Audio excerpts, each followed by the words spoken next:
Good morning friends. I hope you are doing well. आप सब अपना और अपनी फैमिली का ख्याल अच्छे से रख रहे होंगे।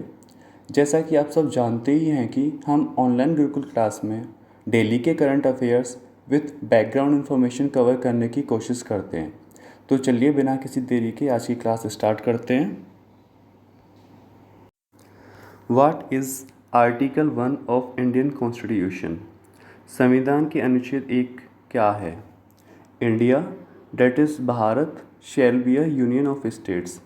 जैसे कि आप जानते हैं कि इंडिया में 28 स्टेट हैं, तो ये कम्प्लीटली इंडिया एक है, लेकिन एडमिनिस्ट्रेशन पॉइंट ऑफ व्यू से इसको अलग अलग स्टेट्स में टाइम के साथ साथ बांट दिया गया है।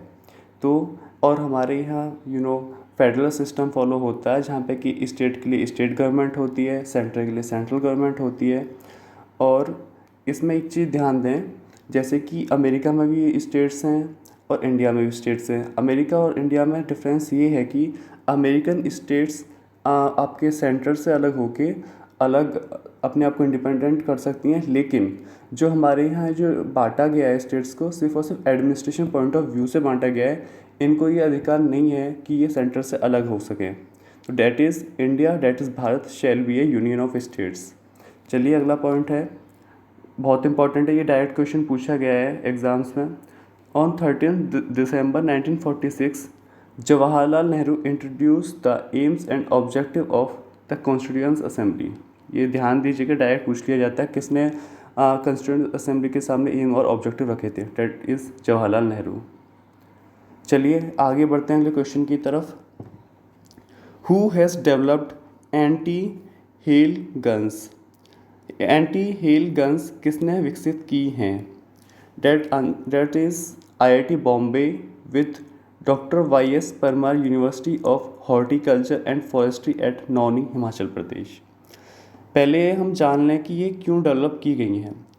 एक्चुअली जितने भी हमारे आपके जहाँ भी बर्फ़ ज़्यादा पड़ती है और ओले ज़्यादा पड़ते हैं, तो वहाँ पे जो फसल की बर्बादी बहुत ज़्यादा होती है।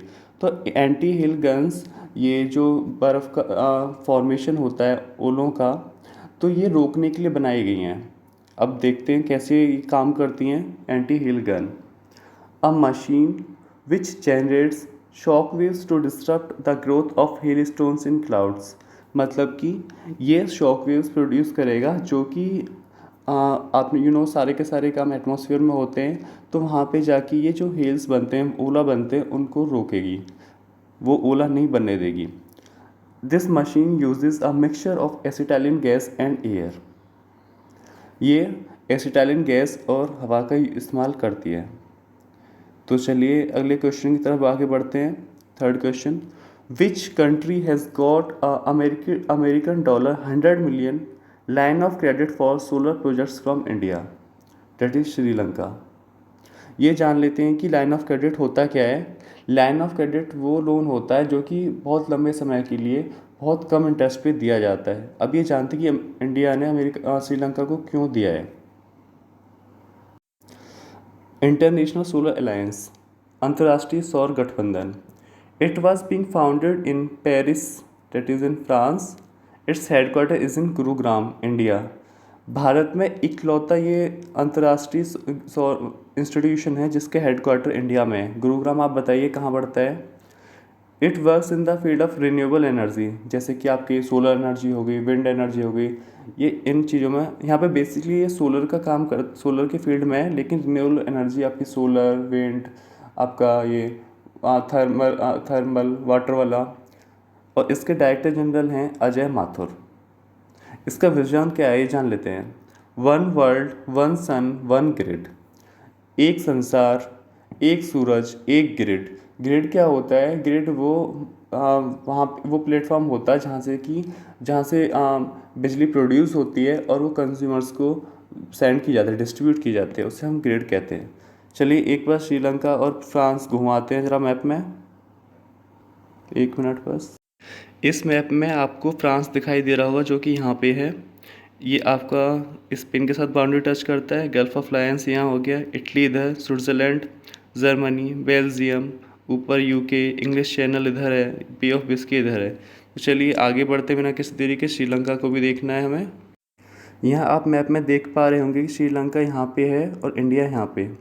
यहाँ पे आप हमें ये बताइए कि इंडिया और श्रीलंका के बीच में कौन सी स्टेट पाई जाती है और स्टेट क्या होती है। चलिए आगे बढ़ते हैं। Next question is what is section 100 of the representatives of the peoples act of 1951। Section 100 क्या है? It is related to election petitions filed. थोड़ा इसे जान लेते हैं क्या है ये। Representative of the people act suggest high courts should try to conclude the trial within 6 months। ये होता है क्या है बेसिकली, जितने भी इलेक्शन से रिलेटेड मुद्दे होते हैं, जब इलेक्शन चल रहा होता है तो आपके इलेक्शन कमीशन के अंडर चल रहे होते हैं।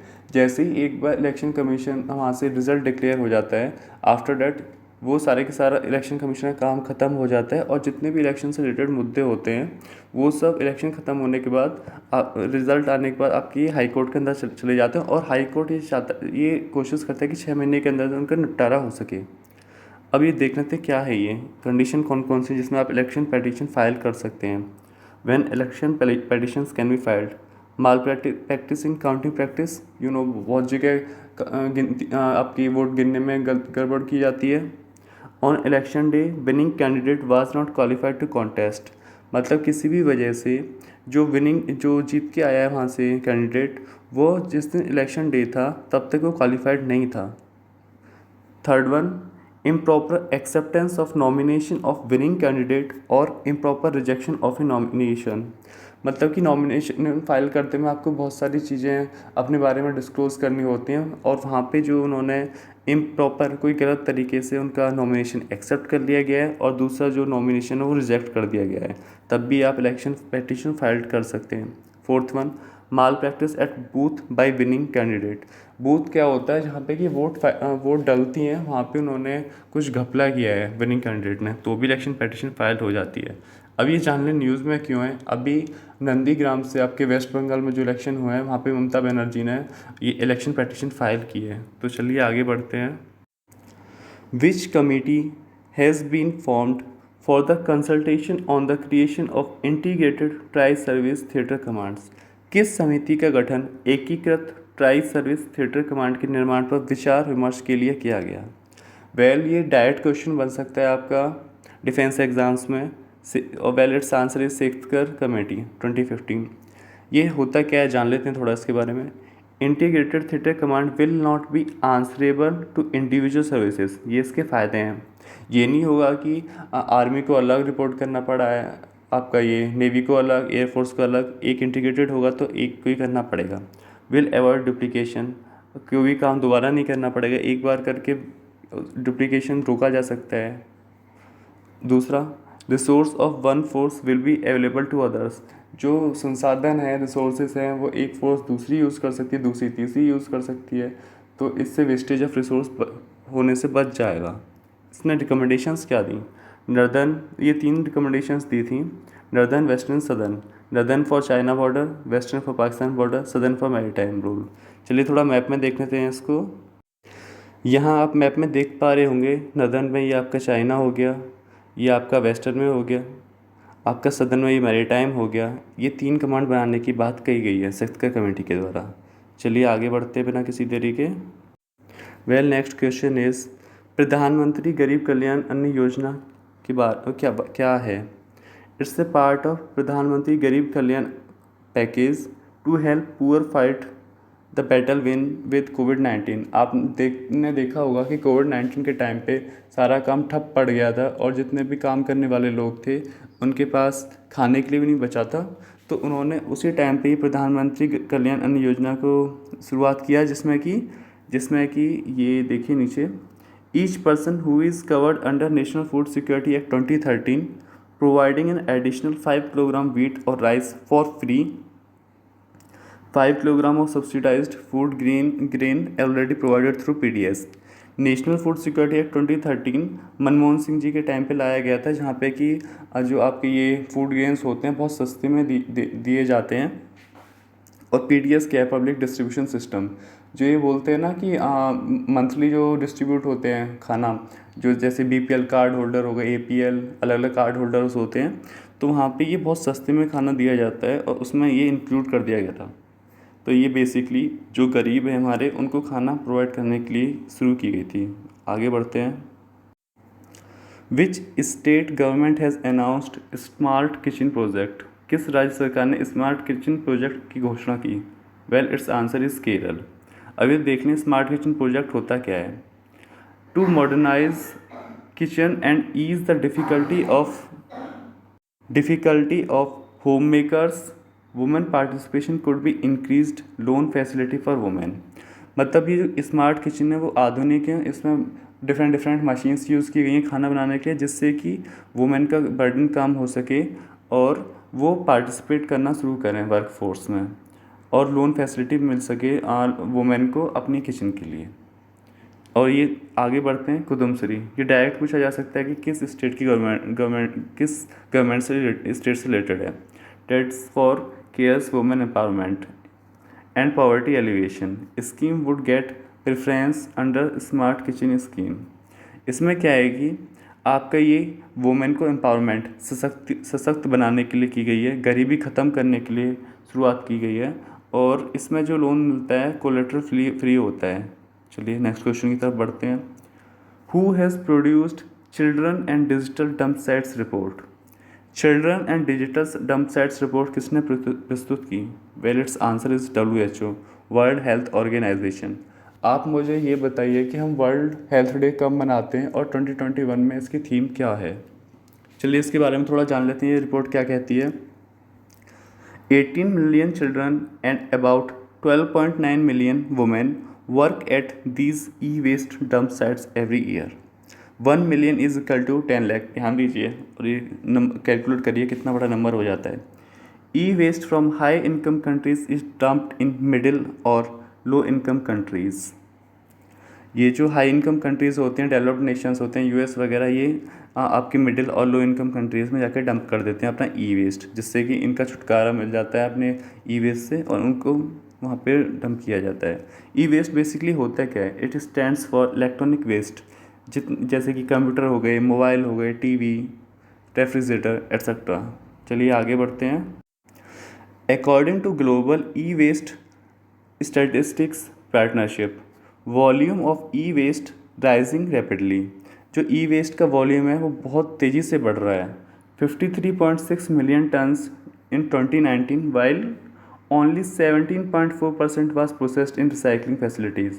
मतलब कि जो 53.6 मिलियन टन हमने वेस्ट किया उसका सिर्फ 17.4% ही रिसाइकिल करके यूज़ किया गया, बाकी का क्या किया? डंप किया गया। Third one, rest was dumped in low और मिडिल इनकम कंट्रीज़। चलिए थोड़ा इंडिया के बारे में जान लें। According to CPCB, central pollution control board, इसके बारे में देखिए होता क्या है, कहाँ इसका हेडक्वार्टर है, काम क्या है। India generated more than 10 lakh tons of E waste, only has dismantle capacity of 7.82 lakhs tons. इसका एक और इम्पॉर्टेंट पॉइंट है इंडिया के लिहाज से, that is India's first e waste clinic has been set up in Bhopal, Madhya Pradesh. ये डायरेक्ट क्वेश्चन बन जाएगा आपसे। ई वेस्ट से इतना न्यूज़ में क्यों है? ई वेस्ट बेसिकली आप जानते हैं नॉन बायोडिग्रेडेबल होता है। आप जहाँ उसे फेंक देंगे आपको कई सालों बाद इवन परमानेंटली आपको वहीं मिलेगा, जब तक कि उसका कोई सॉल्यूशन ना निकाला जाए। तो कोशिश ये कीजिए कि जितना हो सके उतना इस्तेमाल कीजिए और वेस्टेज ज़्यादा ना करें। चलिए थोड़ा भोपाल को देख लेते हैं मैप में। आप यहाँ मध्य प्रदेश देख पा रहे होंगे जो यहाँ पे है, यहाँ ऊपर भोपाल हो गया। ये उत्तर प्रदेश के साथ बाउंड्री टच करता है, छत्तीसगढ़, महाराष्ट्र, गुजरात एंड राजस्थान। चलिए आगे बढ़ते हैं बिना किसी देरी के। When was ED formed? ED stands for enforcement directorate, प्रवर्तन निदेशालय। It was being formed on 1 May 1956। Its headquarters in New Delhi. Director निदेशक संजय कुमार मिश्रा। कंस्टिट्यूटिंग इंस्ट्रूमेंट्स, मतलब कि इसको पावर कहाँ से मिलती है। Foreign exchange management act 1999, prevention of money laundering act 2002, special jurisdiction that is anti corruption. अब ये न्यूज़ में क्यों आया है? आप सबने मेहुल चौकसी, विजय माल्या, नीरव मोदी, इनके बारे में सुना होगा। तो इन पे जो पकड़ बनाने का काम किया गया है, ये ईडी ने किया है, अभी उनकी संपत्ति देश में ही नहीं विदेश में भी जब्त कर ली गई है, तो इसलिए न्यूज़ में थोड़ा ध्यान दीजिए इस पर। चलिए आगे बढ़ते हैं। जो अगला क्वेश्चन है ये जितने भी टीचर्स हैं इनके लिए बहुत ज़्यादा इंपॉर्टेंट है, एकेडमिशियंस हैं। वाट यूजीसी स्टैंड्स फॉर, यूजीसी है क्या? इट्स यूनिवर्सिटी ग्रांट कमीशन, विश्वविद्यालय अनुदान आयोग। इसका गठन कब हुआ? It was being formed on 28 December 1953। Headquarter new Delhi. Chairman DP Singh. Affiliation department of higher education, ministry of education, NCERT। ध्यान रखिएगा जब तक आप गवर्नमेंट जॉब पा नहीं लेते हैं तब तक ये क्वेश्चन आपसे किसी ना किसी एग्जाम में डायरेक्ट और इनडायरेक्ट पूछा जाएगा, तो थोड़ा ध्यान दीजिएगा इस क्वेश्चन पर। चलिए और बाकी भी, चलिए आगे बढ़ते हैं। When was IMA formed? It's not Indian Military Academy, it's Indian Medical Association, भारतीय चिकित्सक संघ।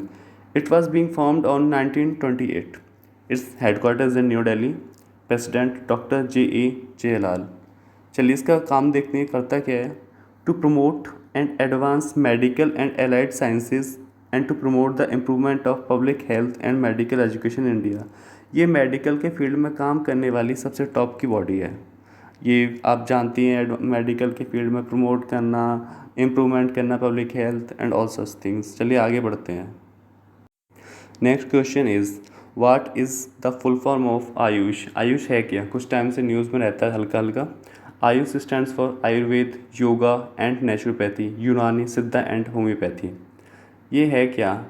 ये ट्रेडिशनल प्रैक्टिस होती है जहाँ पे कि ये जो नॉर्मली आपको मेडिसिन दी जाती है, दवा गोली दी जाती है, इसके थ्रू नहीं बल्कि ट्रेडिशनल मेथड में आपको सही करने की कोशिश की जाती है, और जो बताया जाता है कि बेहतर भी है, उसके साइड इफ़ेक्ट्स ज़्यादा नहीं देखने को मिलते हैं। Well its aim is to promote growth and development of Siddha system of medicine all over the world. चलिए आगे बढ़ते हैं। What is CCI? CCI competition commission of India. Headquarter new Delhi. Head Ashok Gupta. ये कंपटीशन कमीशन ऑफ इंडिया काम क्या करता है, थोड़ा जान लेते हैं इसके बारे में। आपने देखा होगा कुछ टाइम पहले जो जितने भी ये आपके ये जो आपने कुछ टाइम पहले देखा होगा कि जितने भी ये आपके ऑनलाइन प्लेटफॉर्म्स हैं सामान बड़ा सस्ता बेचते हैं। सामान सस्ता बेचने से गवर्नमेंट ने इनको बोला कि आप ज़्यादा सस्ता ना बेचें। अब सस्ता बेचने से गवर्नमेंट को क्या प्रॉब्लम हो रही थी? उससे प्रॉब्लम ये हो रही थी कि जितना वो सस्ता बेचेंगे तो जो हमारे लोकल दुकानदार हैं जो कि ज़्यादा सस्ता नहीं कर पाते हैं तो धीमे धीमे आपके कंपटीशन से बाहर हो जाएंगे और आगे जाके जब वो मोनोपोली क्रिएट कर सकते हैं। तो इसीलिए कंपटीशन कमीशन ऑफ इंडिया ये देखता है कि कहीं भी मतलब जो भी ट्रेड है वो बैलेंस होना चाहिए जहाँ से कि किसी को दिक्कत ना हो। चलिए आगे बढ़ते हैं। What is ADR aim? ADR that stands for Association for Democratic Reforms. Its aim is bringing democratic reforms in India through political and electoral advocacy। जब भी आपके इलेक्शंस होते हैं उस टाइम पे किसने कितना खर्च किया, किस पॉलिटिकल पार्टी में कितने गूंस हैं, गुंडे टाइप, मतलब कि उनके बारे में जो इन्फॉर्मेशन देती है वो ADR ही देती है। उसका फोकस ये होता है कि इलेक्शंस को बहुत फेयर कराया जा सके और अच्छे से कराया जा सके।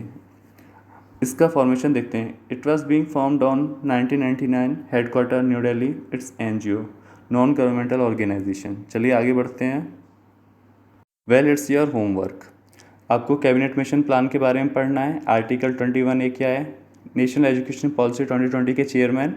ईरान के बारे में जानना है। President, capital currency. Prime minister of China का नाम बताइए। टेस्ट वर्ल्ड चैम्पियनशिप के बारे में जाके पढ़िए। चलिए अब जल्दी से रिवाइज कर लेते हैं। हमने आर्टिकल 1 के बारे में जाना, एंटी हेल गन्स के बारे में जाना, आपका ये लाइन ऑफ क्रेडिट के बारे में जाना, यहाँ पे आपका ये इलेक्शन पेटिशन के बारे में जाना, आपका ये सिक्स कमेटी के बारे में जाना, प्रधानमंत्री गरीब कल्याण अन्न योजना के बारे में जाना, आपका ये स्मार्ट किचन प्रोजेक्ट, आपका children and digital dump sites report के बारे में जाना, आपका ये आगे CPCB ये ED के बारे में जाना, आपका UGC के बारे में जाना, इंडियन मेडिकल एसोसिएशन के बारे में जाना, आपका ये आयुष के बारे में जाना, CCI ADR के बारे में जाना। आई होप कि आपको सब अच्छे से समझ में आया होगा। अगर कोई डाउट या सजेशन है तो आप नीचे कमेंट बॉक्स में बता सकते हैं, और अगर अच्छा लगे तो आप अपने ऑनलाइन गुरुकुल परिवार का हिस्सा बन सकते हैं।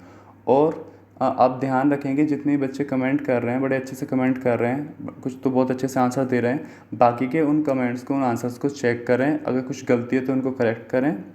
और आप पीडीएफ डाउनलोड कर लें, वहाँ से रिवाइज़ करना शुरू करें। तो चलिए मिलते हैं नेक्स्ट लेक्चर में, तब तक के लिए गुड बाय, टेक केयर।